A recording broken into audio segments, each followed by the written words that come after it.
Hello everyone, ni matumaini yangu mko poa. Karibuni kwenye sehemu ya tatu.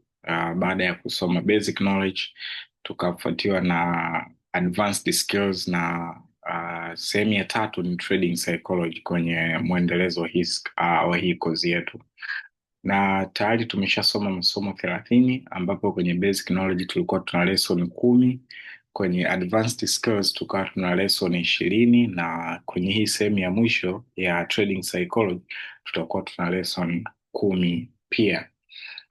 Leo tutaanza na sehemu ya kwanza ambapo kwenye sehemu ya kwanza tuta deal na kitu kinaitwa emotions, na emotions kubwa mbili ambazo huwa zinatawala katika trading ni hofu pamoja na tamaa, greed and fear.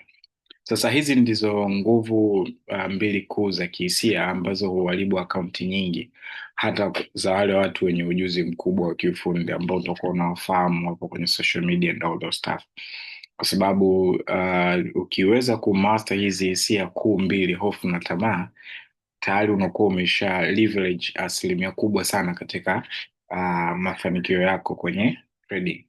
So ya kwanza ni hofu ambayo tunaita fear, na maana yake tunasema hofu ni hali ya kiakili ya wasiwasi, mashaka au hofu ya kupoteza pesa, makosa au kushindwa. So katika trading, hofu inaweza kukufanya usifanye trade kabisa kwa sababu ya fear of losing, ufungue trade kinyume na mpango wako, naita fear of missing out au FOMO, na ufungue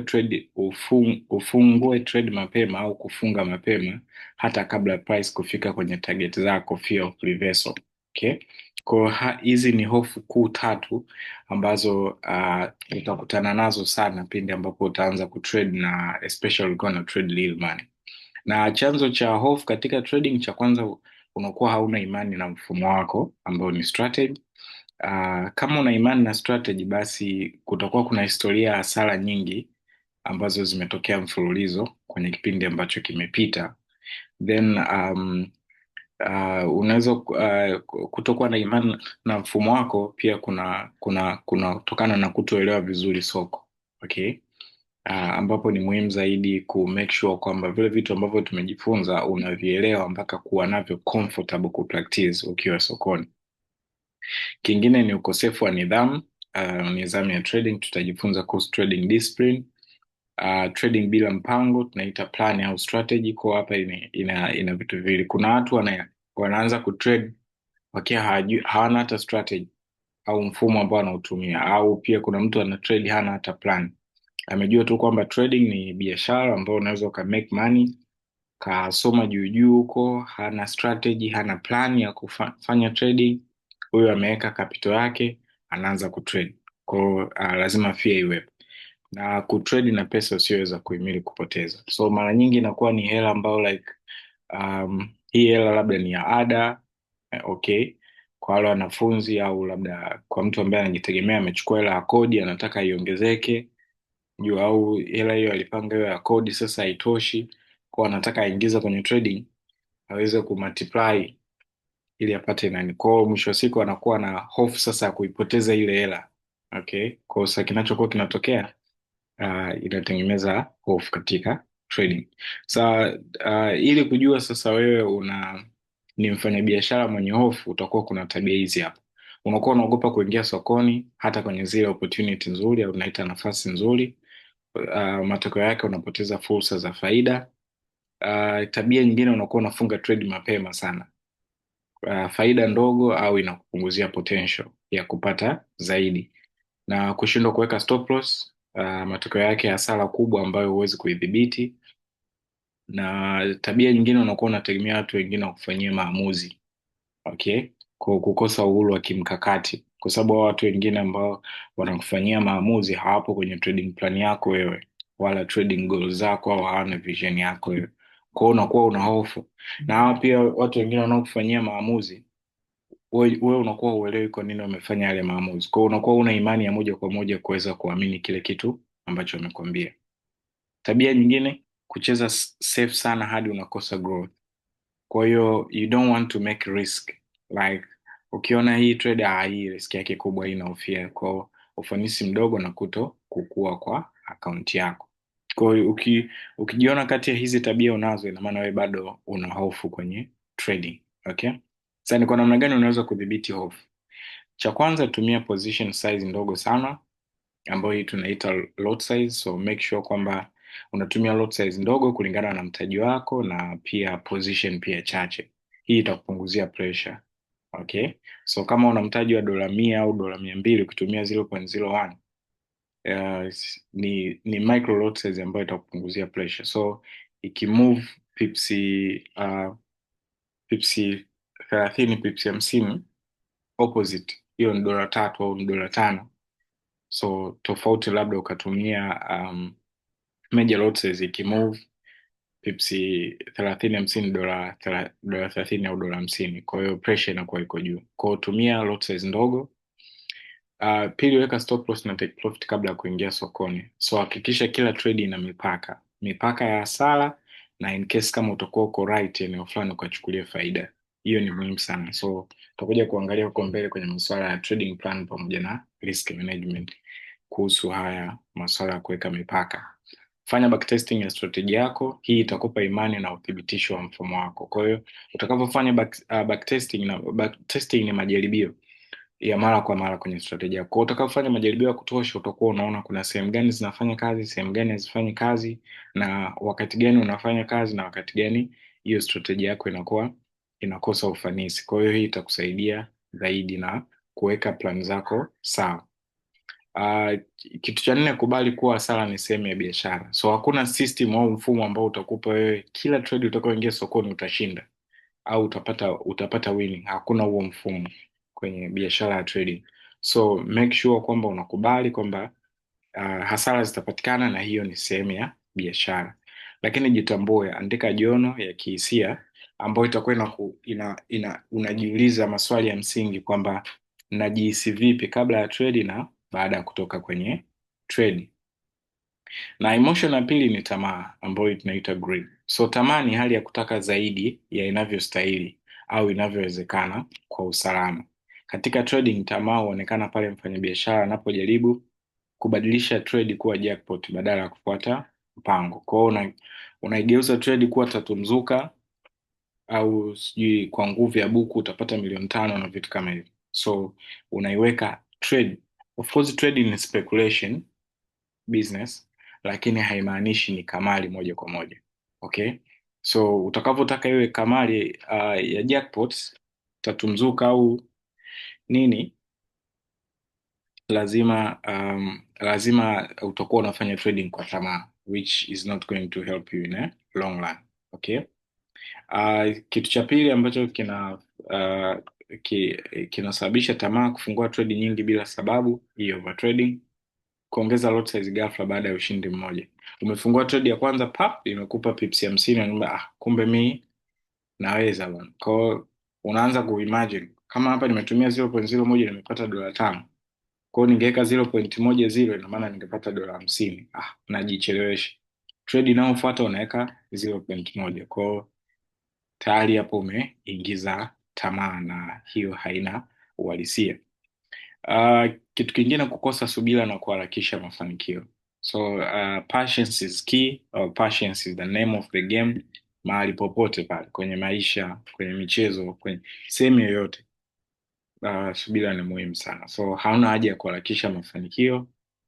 Mwisho wa siku utajikuta tu haraka yako imekusababisha umerudi hatua nyingi tena nyuma, ambazo utakapokuja kufanya tathmini baada ya mwaka unajiona, mbona kama ningetumia tu step ile ile tu ya 1%, ndani ya mwaka ningekuwa sehemu fulani, kuliko sasa hivi ambapo nimerudi nyuma zaidi. Chanzo ambacho kinafanya kuwa kuna tamaa, kutaka kupata faida kubwa mara moja. Unapata faida kubwa mara moja, kisha unataka mara mbili zaidi haraka. Ndio hiyo. Kukosa mpango wa faida, profit target. So mfano ukishajisemea kwamba like mimi kwa mwezi nataka kiasi fulani, then na breakdown kwa wiki kiasi fulani, then kila siku ina maana natafuta kiasi fulani, hiyo itakusaidia kuwa na nidhamu, lakini tutaangalia hayo kwenye masuala ya trading plan.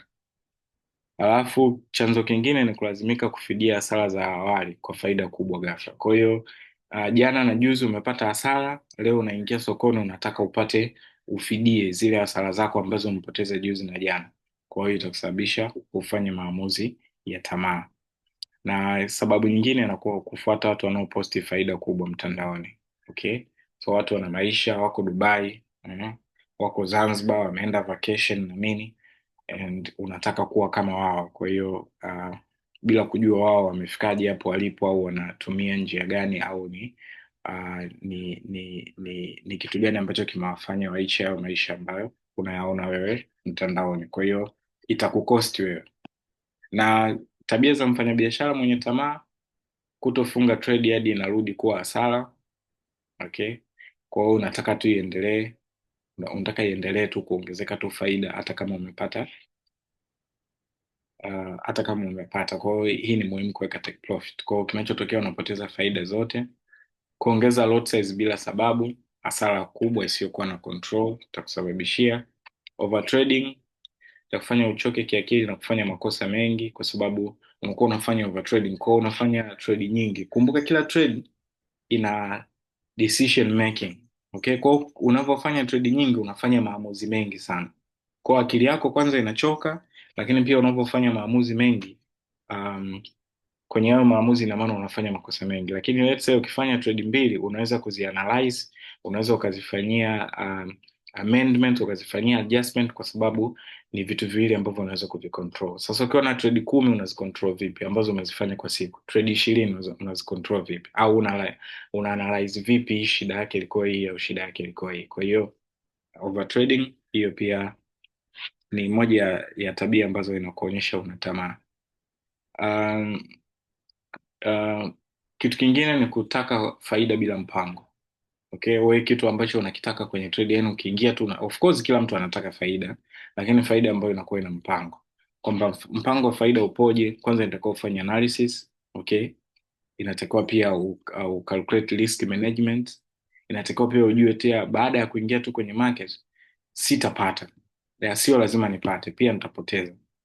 Kwa hiyo sasa, ukiwa uko na mindset ambayo wewe unachokitaka kwenye market ni faida peke yake, ina maana hapo tayari mindset yako ipo kwenye upande wa tamaa zaidi. Umeweka pesa mbele kuliko utaratibu ambao unatakiwa kuufuata, na hii inawakosti watu wengine. Mfano, mtu mwingine anakuja kwenye trading, anataka kwanza aanze kutrade akiwa bado hajajifunza, kwa hajui anajua tu kwamba okay, njiani humo nitaelewa kitu inavyofanya kazi. That's a very bad thing, na hiyo inaonyesha tamaa.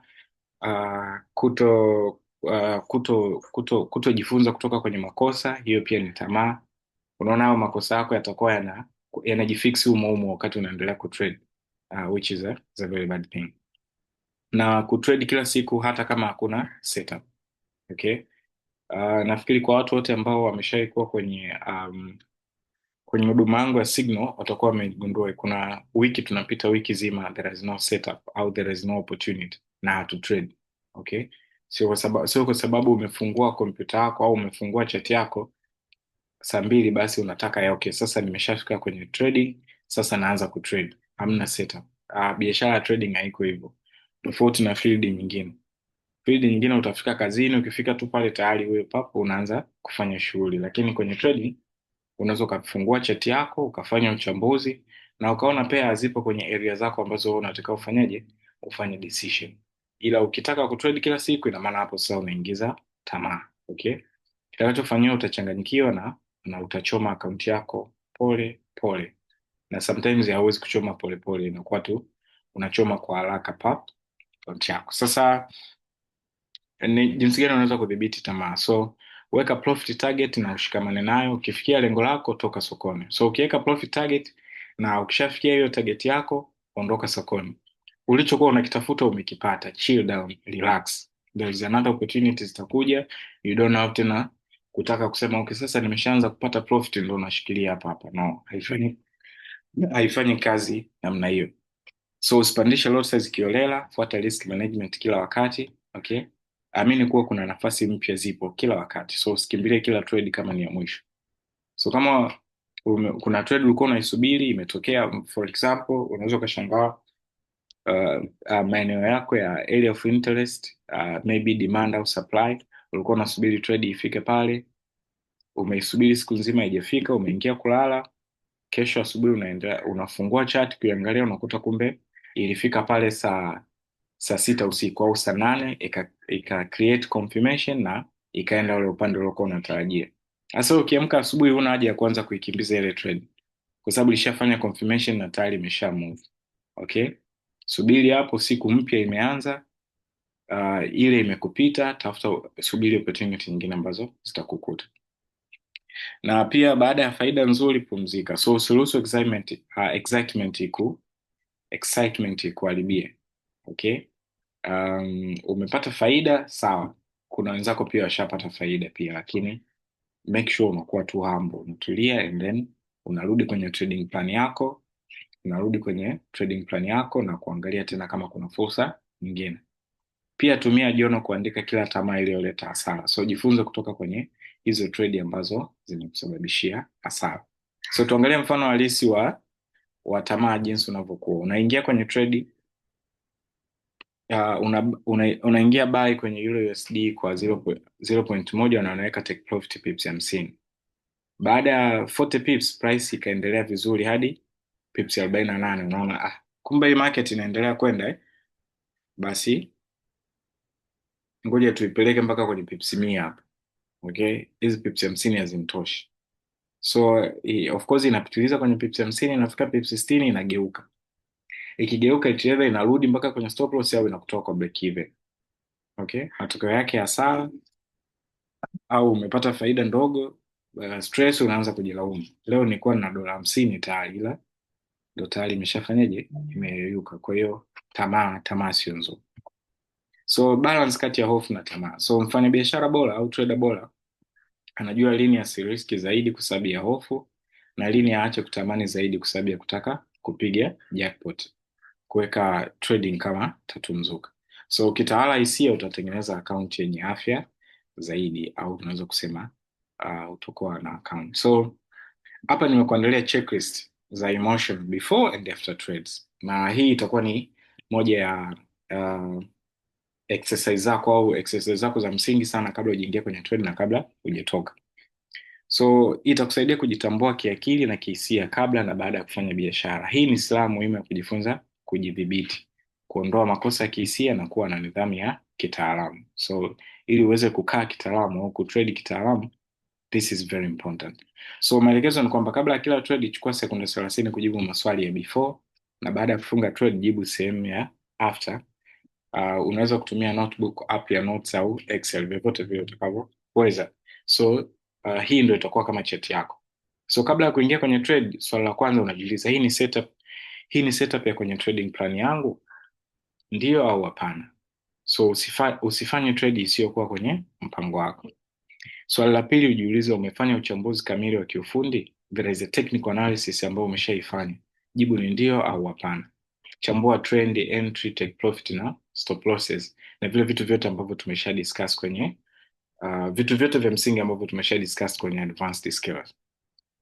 Swali la tatu lazima ujiulize, nimeweka stop loss pamoja na take profit. Kwa kama hujaingia kwenye trade, itakuwa je, umesha define stop loss itakuwa wapi na take profit itakuwa wapi? So kama usiingie kwenye trade yote bila kuweka stop loss na take profit, epuka sana ku close trade manually. Yani kwenda pale ku close trade manually, hiyo ni habit mbaya sana. Ukishaianza kuja kuiacha ni ngumu sana, na mi huwa napata sana testimony za watu kuhusu hili swala la kufunga trade manually. Yani ukishaanza at the beginner, umeingia kwenye trade una close manually, imeingia profit kidogo umeclose, imeingia kwenye loss umeclose manually. Hii ni habit ambayo kidogo tu inakuwa trade 5 trade 6, baada ya hapo inakuwa, so baadaye itakutesa miaka na miaka mpaka utakavyokuja kuweza kuiavoid au kuiondoa. Ushapoteza muda wa kutosha sana sokoni. Kwa hiyo mwanzoni kabisa ndo umejifunza, ndo this course, ushauri wa kwanza ambao nakupa, kama usiwahi kuingia kwenye trade bila ku identify stop loss na take profit, na usi close trade manually. Wacha trade iguse stop loss yako, wacha trade ikaguse take profit yako. Swali lingine utakao jiuliza, je, nipo tulivu kihisia, sijakasirika au sipo excited. Hali ya akili safi huleta maamuzi yaliyokuwa bora. So usije ukatoka na stress labda za mahusiano ukataka kumkomesha ex wako au mwanamke ambaye amekuacha au sijui mwanaume ambaye amekuuzi au sijui mtu kakuchiti, unataka uje ukomeshe labda kwa kupata profit kubwa, sijui uanze kuonyesha una maisha mazuri, itakukosta.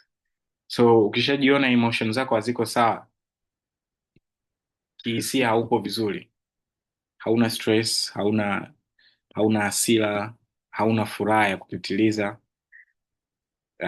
ndipo uingie kwenye trade. Swali lingine jiulize, upo tayari kupoteza hiyo pesa ikiwa trade itapotea? Kwa hiyo risk only what you can lose. Kwa hiyo ikionekana hiyo hela ambayo iko hapo haupo tayari kuipoteza, yani umedeposit $100, okay, kwenye hiyo $100 hiyo trade ina risk $5. Hiyo $5 ikipotea sio kitu ambacho uko tayari kukipoteza, au hiyo $100 ina kazi fulani. Kwa hiyo ikipoteza hiyo $5 tayari inakwamisha kazi zako. Cha msingi tu toa hiyo hela, kafanya hiyo shughuli ambayo inataka kwenda kufanya. Kama ni ada, kalipe ada. Kama ni kodi, kalipe kodi. Kama ni hela ya kula, nenda kale, lakini usitrade na hela ambayo hauko tayari kuipoteza. Utajiuliza, nina pressure kulipiza hasara za jana au juzi? Kama ndio, kaa pembeni na soko. Kila siku unaingia na trade. Loss ulioifunga jana ni loss ya jana, faida ulioipata jana ni faida ya jana. Leo ni new day, new opportunity, kila kitu kipya. Kwa hiyo utakiwa kutumia historia kufanya maamuzi sokoni. Swali jingine utajiuliza, trade hii inawezekana kunifanyia faida ya kawaida bila kutegemea miujiza? So make sure kwamba hiyo trade ina expectations za kawaida. Usiingie kwenye trade ukataka upate pips 1,000, okay, au ukataka upate pips 10 lakini kwa lot size fulani ambayo itakuletea kiasi fulani. So epuka unrealistic expectation. Kingine kinachotokea, unaweza ukaingia kwenye trade ukiwa uko sahihi kabisa, kila kitu setup iko vizuri, umesubiri entry kwenye eneo lake, kila kitu kiko sawa, lakini kwa sababu una expectation kubwa za trade, ukaingia kwenye hiyo trade afu movement isitokee.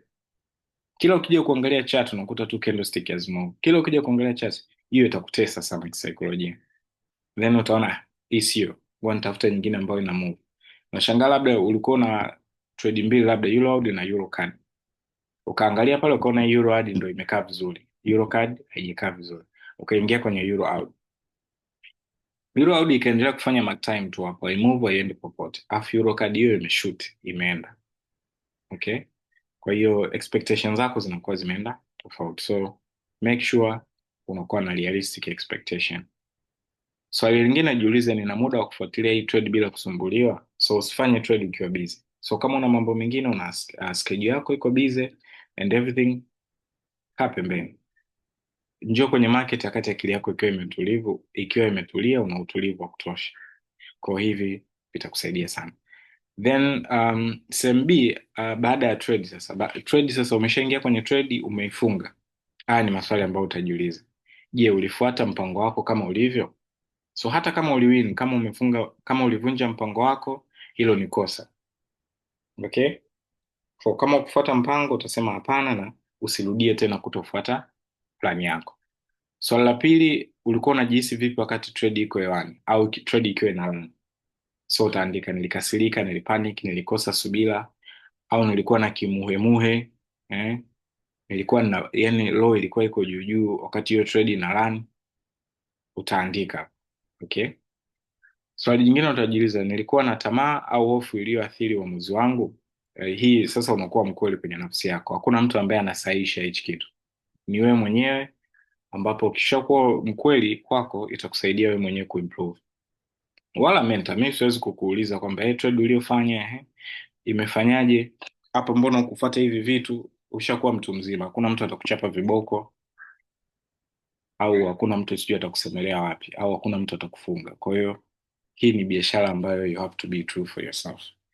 Utajiuliza, matokeo ya trade yalikuwa sahihi kulingana na mpango? So hata kama utakuwa umefunga kwa hasara, lakini uliendana na ule mpango wako, ulifuata kila kitu ambacho kipo kwenye plani yako, then you are correct, okay. So sometimes you are right, you are incorrect but you are right, okay. na sometimes you are wrong but you are correct.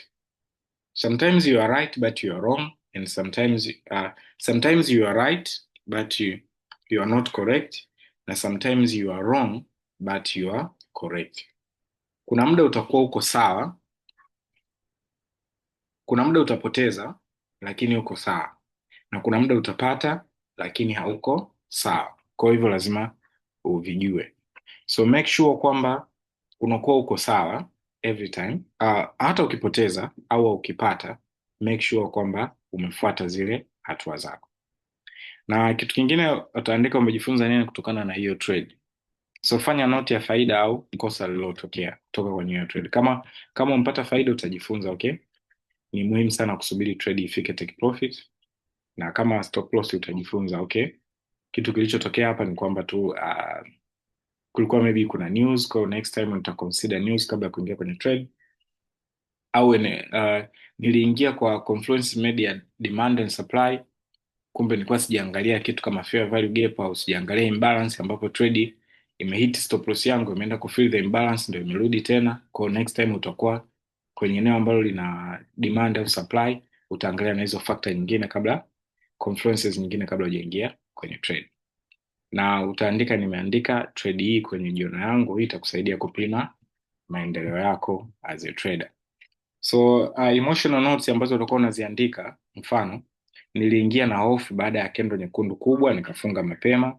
Niliingiwa na hofu, nilikuwa na buy, kendo nyekundu kubwa ikaingia nikafunga mapema, then baadaye price ikaenda upande wangu.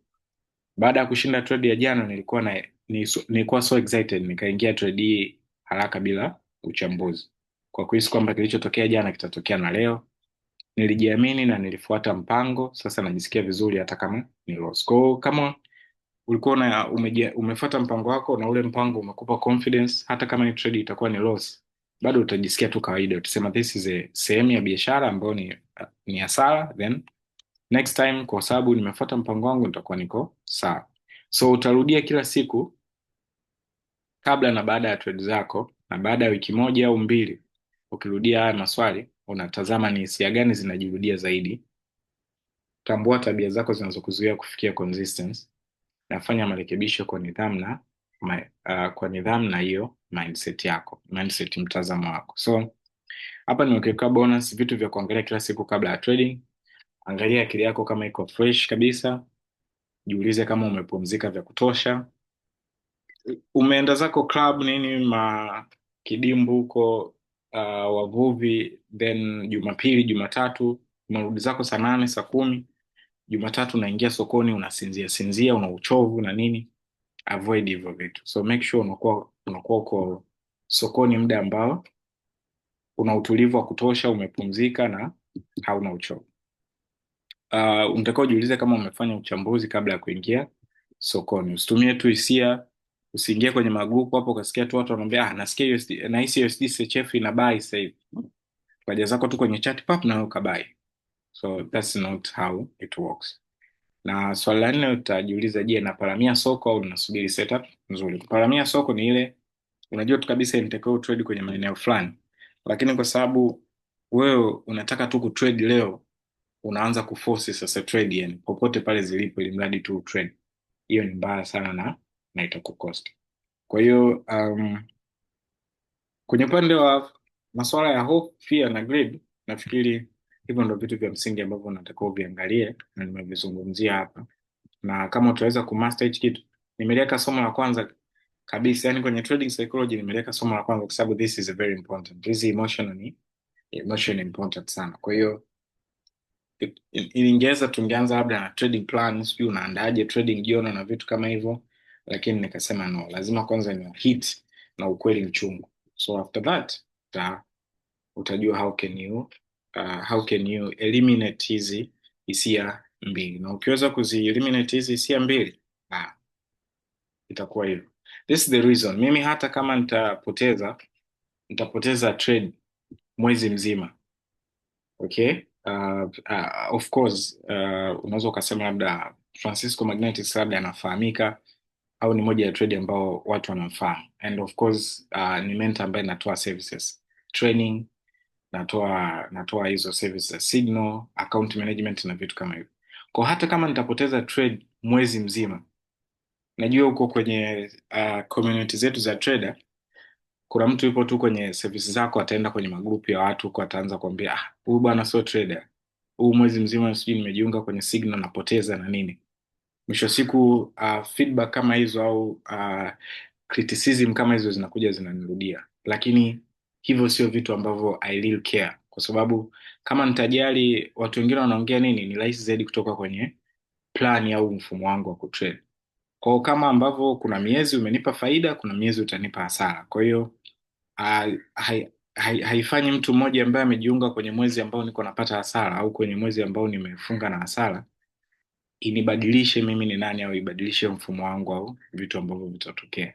Hii nimezungumzia kwa mimi binafsi. Kwa hiyo later on na wewe huko utakuja kuwa mentor, baadaye utakuja kuwa una provide services na vitu kama hivyo, so make sure saikolojia yako iko very strong, hauyumbishi na noises au some criticism or whatever going on outside there. Make sure you wake up in the morning, you do what you do best. Come kwenye market, fanya analysis, angalia opportunity zako, umetrade nini. Sometimes unaweza ukapitia losing streak ya mwezi, miezi miwili, miezi mitatu, so make sure unaangalia pattern, ni vitu gani ambavyo havifanyi kazi, unarekebisha and go on. Na trade pia sio dini, kwamba trading system sio dini. Kuna improvement, kuna adjustment, kuna nini. So kwa sababu mwezi wa kwanza tulizungumza concept fulani, basi hata kama haifanyi kazi unaendelea tu kukomaa nayo. Market conditions zinaenda zinabadilika, behavior zinabadilika, kwa hiyo kuna adjustment pia zinatokea, zinafanyika.